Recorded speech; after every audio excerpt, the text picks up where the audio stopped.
Patterson is from anyone who knows what it's like bidding for money for the North East economy. Good to speak to you, and thanks for coming in so early. Good morning. The crux of the suggestions we're expecting in the report is that all regions, like us here in the North East, need to be doing their bit for the economy. We can't just rely on the South to generate all the country's money. Is that an area of the North East do you think needs to improve in?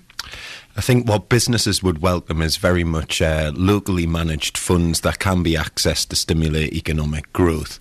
I think when you talk to businesses, they're not really interested in what the name of the delivery body is, but having something that's locally managed that they can access is vitally important. So just expand on that, Stephen. What would you like, locally managed? What does that mean to you in your head? What do you picture? I think when you talk to businesses, it's very much about the businesses having a direct say in the types of projects that funding's available, but also in the sums of money that's granted.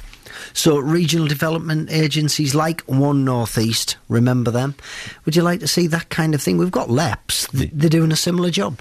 There is. We do have a plethora of different funds available. I think when it comes to manufacturing and things like that, there's obviously initiatives already in place. But I think it's vitally important, especially for Newcastle being such a big tourist industry, that that's not overlooked as well. Heseltine's saying we think the Regional Growth Fund will have £1 billion pot of money to give to local businesses.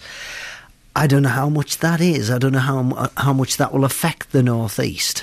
I think the money that's available can be really important. Ourselves at Anyone, we successfully bid for money for Central Station to improve the area around Central Station, and that's going to be an £18 million project, of which we managed to secure in partnership with the council £5 million from the Regional Growth Fund. So that probably wouldn't have happened had that money not been there.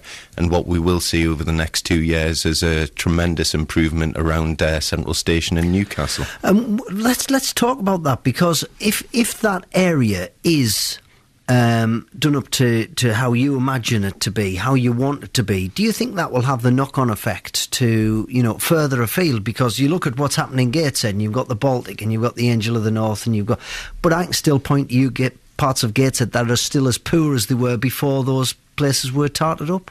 Yeah, I think that's a fair comment, but I think where the government would like us to focus our efforts are on those areas with the best return on investment. Central Station in Newcastle, it's the gateway to the city, and I think by improving that area we can bring more business in for the businesses surrounding Central Station.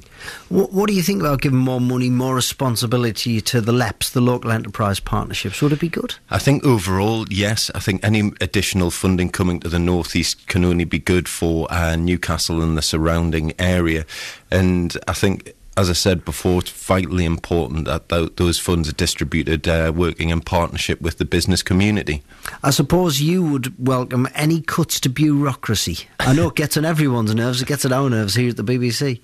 When we talk to businesses, I think this can be particularly important for small business startups. One or two people wanting to open a shop or something like that. The regulations and red tape can be quite daunting, I think, and obviously quite expensive. Is that form filling and the hoops you've got to go through? Yeah, very much so. I mean, even just getting an understanding of health and safety, your obligations as an employer, and I think some of those safeguards are vitally important. But I think it's that assistance for small businesses, so it's not as daunting and off-putting. Changes to business tax to encourage them to spend money on research, development and training to give British workers more skills. A good idea? I think it would be a good idea. Certainly for Newcastle, we have particular strengths in the life sciences and also the offshore industry. So I think that would have a hugely beneficial effect. Thanks for coming in, Stephen Patterson. Always good to see you. We'll be talking about this throughout